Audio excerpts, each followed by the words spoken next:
안녕하세요, 박민수 원장입니다. 항상 구독해 주시고 좋아요를 눌러 주셔서 진심으로 감사드립니다. 앞으로도 좋은 내용으로 계속 찾아뵙도록 노력을 하겠습니다. 우리 구독자분들이 가끔 저한테 물어봅니다. 원장님, 조금 이제 구체적으로 알려주시면 좋지 않을까요? 어떤 제품, 어떤 음식을 먹어야지 좋은지. 사실 저도 이제 그러고 싶은 마음이 항상 있지만, 어떻게 보면 우리가 선택할 수 있는 것들은 굉장히 많습니다. 그리고 자기에게 맞는 것도 다 다양하게 다를 수가 있거든요. 개인차, 몸의 어떤 상태를 무시하고 일반적인 어떤 제품 먹었을 때 무조건 좋아지는 그런 건강은 없습니다. 건강에는 왕도가 없죠. 그래서 항상 맞춤법으로 해야 되기 때문에 저는 이제 우리 구독자분들은 충분히 개인의 어떤 상태를 고려한 상태에서 제가 알려드리는 원칙을 잘 아시고 실천할 수 있는 아주 현명하고 스마트한 건강관리자라고 보기 때문에 될 수 있으면 우리 몸이 이렇게 되는 원리, 그리고 좋아지게 하는 방법적인 원칙들을 알려드리고 공유하고, 꼭 필요할 때는 또 어떤 제품이나 음식 같은 걸 권해드릴 수도 있겠죠. 그런 식으로 이제 진행을 하려고 하기 때문에 당분간은 고기 자체를 잡는 것보다는 고기를 잡는 법에 대해서 같이 연구하는 그런 우리 박민수 박사 채널이 되도록 이제 노력하려고 하는데요. 오늘 말씀드릴 주제는 저도 굉장히 두려워하고 아마 우리 구독자분들도 굉장히 두려워하는 것일 겁니다. 바로 근감소, 근육이 감소되는 거죠. 실제 말로 세상에서 제일 무서운 게 근감소라고 하는 이제 운동하시는 분들 이야기인데요. 그런 이야기도 있는 것처럼 근감소가 생기는 뜻밖의 이유. 근감소는 이제 당연히 이제 뭐 운동을 안 한다든지 단백 섭취가 이제 부족하면 근육 감소가 일어나는 것들로 알고 계신데, 그 외에 또 뜻밖의 이유들이 있습니다. 그리고 이거를 방지하는 데 있어서 굉장히 중요한 4가지 영양소를 구성하는 원칙에 대해서 말씀을 드렸고 합니다. 자, 오늘 근감소. 근데 근감소는 에이징, 나이 듦에 따라서 어쩔 수 없이 필연적으로 오는 겁니다. 30살이 될 때까지는 근육이 계속 자라요. 근데 30살부터는 이제 근육이 어쩔 수 없이 줄어듭니다. 근데 비활동적인 사람, 그러니까 운동을 안 하거나 활동력이 굉장히 떨어진 사람들은 30세 이후부터 다른 사람에 비해서 근감소가 굉장히 더 이렇게 급격하게 일어나는데, 매 10년마다 3에서 5% 정도씩 근감소가 일어나고, 이것이 우리 노년기가 되었을 때는 삶의 질을 굉장히 어떤 좌우한다는 거죠. 65세 전후가 돼서 근감소가 이렇게 심하게 일어나고 근손실까지 간다고 하는데, 그 자체가 뭐 여러 가지 낙상이나 걷지 못하거나 면역력, 그 다음에 혈액순환, 대사증후군, 암 예방 이런 부분에까지 영향을 미친다고 알 수 있는데요. 나이가 들면서 근육은 감소하는데, 그럼 우리가 이것을 어떻게 예방해야 되느냐? 어떻게 보면 골다공증을 예방하는 전략하고도 굉장히 비슷한데요. 자, 피크 본매스라고 있습니다. 최대 골밀도죠. 보통 이제 20대에서 30대 갈 때 이렇게 최대 골밀도가 가는데, 자, 우리 골다공증을 예방하는 전략에서 가장 중요한 전략 중에 하나는, 나이가 들어서 이거를 이제 주로 이제 여성들 같은 경우는 우리 폐경이 되고 이제 갱년기 때 이제 많이 떨어지죠. 그래서 이 시기 때 약을 먹어서 올리는 방법도 있지만, 더 중요한, 가장 중요한 원칙은 이 피크 때를 더 올리자는 거죠. 피크 때를 올리면 떨어지더라도 높은 수준으로 유지할 수 있다. 근육도 이제 골밀도하고 비슷한 전략일 수 있는데, 근육을 만들 때 최대 밀도일 때, 최고로 잘 만들어질 때 쭉 올리자는 건데, 근육은 골밀도하고 약간의 차이는 있습니다. 자, 골밀도는 예외 없이 나이가 들면서, 왜냐하면 호르몬의 영향, 특히 여성 같은 경우에는 여성 호르몬의 영향을 많이 받거든요. 그래서 이때 갱년기 때 확 떨어지죠. 확 떨어지면서 기하급수로 떨어지기 시작하는데, 근육 감소는 역시 근육 감소도 아까 말씀드린 것처럼 30살까지는 쭉 올라갔다가 그때부터 이렇게 떨어지기 시작하는데, 자, 이게 개인차입니다. 개인차가 굉장히 차이가 많이 나요.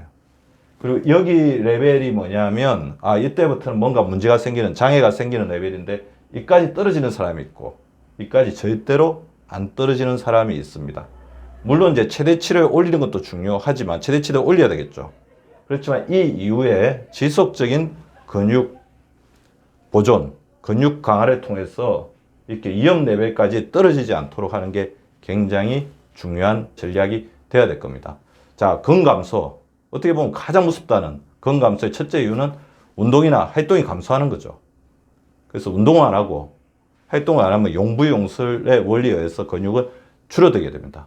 근데 제가 아까 뜻밖의 이유를 말씀드리겠다고 했죠. 자, 뜻밖의 이유는 뭐냐면, 뇌에서 근육으로 보내는 신경 전달 신호, 자, 뇌에서 근육으로 신호를 보냅니다. 이 신경 전달 신호가 있는데 이 부분 자체가 원활하게 전달이 되지 않으면 근육이 형성이 되지 않고 근육이 스스로 자가 발전시키지 않습니다. 그래서 뇌 기능 자체가 굉장히 중요한 것 같아요. 자, 우리가 치매를 예방하는 데도 근육이 굉장히 중요하지만 이 인지 기능이 증가하면 증가할수록 근육의 기능 또한 올라간다고 볼 수 있습니다. 그리고 나이가 들수록 우리가 제일 잘 관리해야 되는 근육에 관련된 호르몬이 3가지가 있는데요. 성장 호르몬과 성 호르몬, 줄어들면서 근육이 줄어들고, 스트레스 호르몬이 올라가면 성장 호르몬과 성 호르몬 만드는 거를 이렇게 공유하기 때문에 이 성장 호르몬과 성 호르몬의 감소가 되겠죠. 더불어서 스트레스 호르몬에 나오는 여러 가지 염증 물질이 근육을 녹입니다. 자, 호르몬 관리를 잘 해야 되고요. 그 다음에 근육의 단백질도 필요할 때 에너지로 꺼내 쓰는데 이 에너지로 전환되는 효율성이 떨어지면 근육에 있는 단백질을 많이 끄집어 내겠죠. 근육 단백질도 사실 우리의 에너지원, 우리가 그러니까 오래 굶는다든지 잘못된 식습관을 가지고 있으면 탄수화물하고 지방만으로 우리 몸을 움직이지 못하기 때문에 근육에서 단백질을 끄집어내는데 근육에서 단백질을 끄집어낼 때 효율성이 떨어지면 더 많은, 그러니까 1개 끄집어내 가지고 되면 되는데 안 되면 2개, 3개를 끄집어내야 되겠죠. 그런데 이런 어떤 근육의 단백질이 에너지로 전환되는 효율을 떨어뜨리는데 가장 큰 역할을 하는 게 근육도 혈관을 통해서 에너지하고 산소를 공급받는데 근육으로 공급되는 혈관에 염증이 있을 때 근육의 효율성이 떨어집니다. 그리고 다 아시는 것처럼 근육을 유지할 만한 충분한 칼로리와 단백질 섭취가 부족해지면 근감소가 되겠죠. 근감소를 일으키는 당연한 원리, 그리고 근감소가 생기는 의외의 이유 3가지였습니다. 자, 이런 이유를 알았으니까 자, 우리 신경전달 신호를 잘 해주고 호르몬 관리를 잘하고 근육의 혈관 염증을 줄이는 것이 우리의 중요한 과제이고 거기에 관여하는 여러 가지 영양소를 조금 말씀을 드릴 건데요. 브랜치드 체인 아미노 애시드라는 분지세 아미노산, 우리나라 말로 하면 분지, 이렇게 가지를 친 이제 아미노산이라는 게 있습니다. 류신, 이소류신, 발린, 이 3종류가 대표적인데요. 이게 뇌에서 근육으로 보내는 신경 전달을 강화하는, 왜냐하면 신경 전달 물질도 다 아미노산으로 이루어져 있거든요. 뇌하고 근육의 신경을 계속해서 시냅싱을 함으로써 근육이 지속적으로 자극을 받고 민첩하게 되도록 합니다. 그래서 이것을 더 강화시켜 줄 수 있는 것은 또 우리의 노력이죠. 운동입니다. 근력 운동을 기본으로 하면서 이 시냅싱을 강화하기 위해서는 순발력, 민첩성, 그러니까 구기 운동이라든지 달리기라든지, 그래서 몸의 어떤 조정성을 강화시키는 운동 자체가 이런 시냅싱을 강화시키면서 뇌와 근육의 시냅싱을 통한 근육의 발달을 일으킵니다. 그리고 이 부분을 연결시켜주는 신경 전달 물질로서 브랜치드 체인 아미노 애시드, 분지세 아미노산이 있고 유신, 이소류신, 발린이 있는데 이거는 이제 근육을 만드는 단백질의 역할 더불어서 신경 전달 물질로서 이중작용을 하죠. 대표적인 이거 류신이나 이소류신, 발린이 많이 들어가 있는 음식이 달걀 흰자입니다. 자, 달걀 흰자 특별히 제한성이 없으면 규칙적으로 드셔주시면 근감소를 막을 수 있는 첫 번째 영양소입니다. 더불어서 브랜치드 체인 아미노 애시드 중에서 대표적인 것 중에 하나가 류신이 있는데요. 류신은 또 호르몬 조절 작용을 하는데 큰 역할을 하고 있습니다. 류신과 이것의 대사산물이라고 할 수 있는 HMB는 테스토스테론을 높여서 근육의 합성을 도와주고 그리고 스트레스 호르몬을 줄이기 때문에 근육의 분해를 막아주는 역할을 합니다. 자, 류신이 많이 들어있는 음식은 발효한 대두콩, 요거트 등의 유제품에 충분하게 들어있습니다. 자, 발효한 대두콩이나 요거트 같은 경우는 장 기능에도 이제 도움을 주겠죠. 이 제품을 통해서 류신을 충분하게 섭취해서 호르몬의 어떤 밸런스를 맞춰주는 것도 우리 근육 감소를 막을 수 있는 중요한 전략 중에 하나입니다. 그리고 제가 아까 근육으로 가는 혈관의 염증을 줄여야지 우리 근육의 효율성이 높아지고 근육이 안정화가 된다고 그랬죠. 항산화 물질을 충분히 이렇게 드셔야 됩니다. 사실 우리가 나이가 들면서 우리 몸속에 있는 여러 가지 염증 인자들, 염증 신호 물질이 근육을 쇠퇴시키거든요. 이것을 막아주는데 가장 대표적인 거. 그러니까 혈관 건강을 신경을 써야 되겠죠. 근육은 또 하나의 혈관은 또 하나의 근육이라고 이제 볼 수가 있거든요. 오메가3, 그다음 비타민 C, E, 루테인, 베타카로틴, 라이코펜, 아스타잔틴과 같은 그 활성산소를 막아주는 황산화 물질이 근육을 지키는 세 번째 영양소라고 할 수 있습니다. 그리고 비타민 D가 굉장히 중요한데요. 비타민 D가 근육에 직접적으로 미치는 영향에 대해서도 굉장히 연구가 되고 있는데 일단은 비타민 D는 density, 밀도를 높이는 그런 역할을 합니다. 뼈의 밀도를 높이죠. 그리고 근육의 밀도도 촘촘하게 높입니다. 그리고 제가 저번에 말씀드린 것처럼 우리가 뼈가 이렇게 약해지면 뼈에 이제 미세한 이제 어떤 골절들이 계속해서 가고 뼈의密도가 낮아지면 그것 자체가 근육을 불안정하게 하고 근육이 자랄 수가 없습니다. 근육이 이제 뼈에 붙어 있잖아요. 그래서 근육이 자라려면 비빌 언덕이 있어야 되는데 뼈密도가 높고 뼈가 튼튼할 때 근육의密도도 높아지고 근육도 더욱더 튼튼해진다는 것을 기억하시기 바랍니다. 비타민 D가 근감소를 막는데 핵심적인 역할을 하는 영양소 중에 하나이고요. 그리고 아르기닌은 제가 성장호르몬 편에서 말씀을 드렸는데요. 근육을 키우는 성장호르몬의 재료일 뿐만 아니라 아르기닌은 이제 NO, 나이트릭 옥사이드, 산화질소의 전고물질로서 혈액순환을 늘립니다. 근육이 잘 형성이 되려면 혈액순환이 원활해야 되잖아요.